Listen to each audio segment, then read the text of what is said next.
Une fois le tronc commun terminé, il est temps de choisir sa spécialité. À l'UTT, il est possible de choisir la voie de l'apprentissage. Pour en parler, j'accueille avec nous Alice Yalaoui, enseignant-chercheur et chargée du développement de l'apprentissage. Alors Alice, finalement, qu'est-ce que c'est l'apprentissage dans une école d'ingénieurs ? Alors, il faut savoir qu'aujourd'hui, en France, un apprenti sur deux fait ses études dans le supérieur. Donc, pour apprendre un métier, en fait, on a besoin de temps de formation, mais aussi de temps de mise en pratique. Et on va dire qu'en fait, une personne, elle est compétente quand elle maîtrise cette mise en pratique. Donc, l'apprentissage, c'est une démarche pédagogique qui est basée sur l'alternance des temps de formation et des temps de mise en pratique dans l'entreprise. Quels sont les atouts ? Alors, les atouts, il y en a beaucoup. Tout d'abord, les atouts liés à la pédagogie, puisqu'on va pouvoir mettre en place des activités pédagogiques qui vont être basées sur le vécu des étudiants, qui seront donc des apprentis dans l'entreprise, leurs observations, mais aussi les obstacles qu'ils vont rencontrer. On va pouvoir étudier avec eux la manière de réinvestir les acquis que l'on étudie dans les cours directement dans l'entreprise. Ça va se faire dans le cadre des cours, des modules, mais aussi dans le cadre des projets qu'ils auront à réaliser dans les entreprises chaque semestre.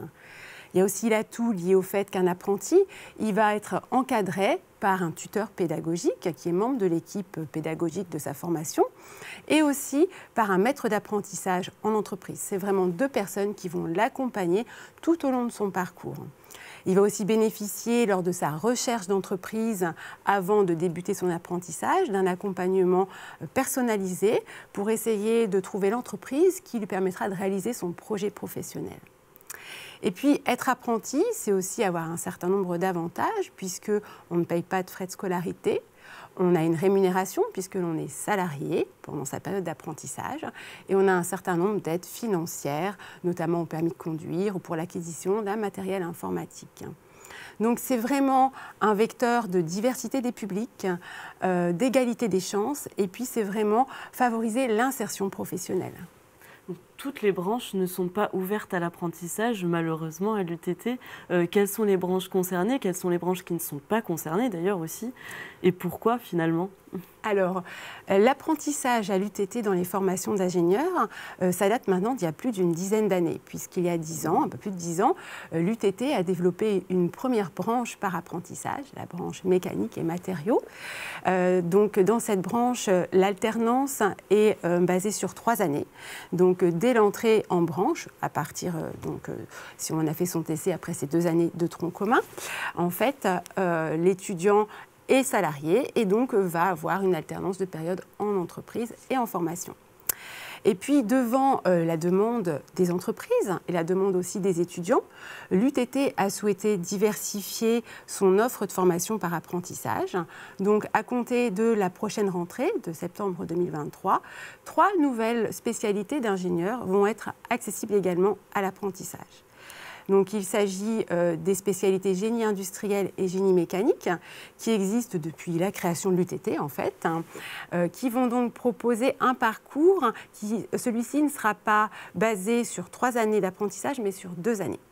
Donc, les étudiants, quand ils choisiront ces branches-là par apprentissage, auront la première année à l'UTT sous statut d'étudiant, pendant laquelle d'ailleurs se fera tout l'accompagnement à la recherche d'entreprise et à la construction de leur projet. Et ensuite, ils partiront 2 années sur de l'alternance. Et puis, l'UTT a souhaité également ouvrir une nouvelle spécialité en apprentissage sur le même modèle que génie industriel et génie mécanique à compter de la rentrée prochaine. Il s'agira de systèmes numériques, intelligence artificielle et nouvelles technologies. À qui ça s'adresse, l'apprentissage? C'est pour tous les étudiants? Oui, c'est pour tous les étudiants qui ont envie d'apprendre différemment, de pouvoir allier ces temps de formation en entreprise et en centre de formation à l'UTT, un étudiant qui a fait son tronc commun, mais aussi un étudiant qui pourrait rentrer à l'UTT après soit une prépa ou un BUT. Voilà, toute personne qui a envie d'apprendre différemment. Concrètement, qu'est-ce que l'apprentissage apporte aux étudiants, mais aussi finalement aux enseignants?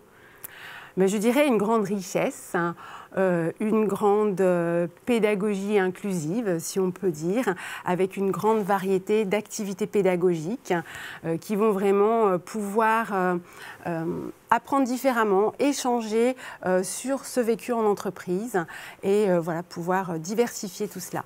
Il faut savoir que l'apprentissage à l'UTT, c'est effectivement donc dans 4 maintenant branches ingénieurs, mais c'est aussi en licence professionnelle, en master et en master spécialisé.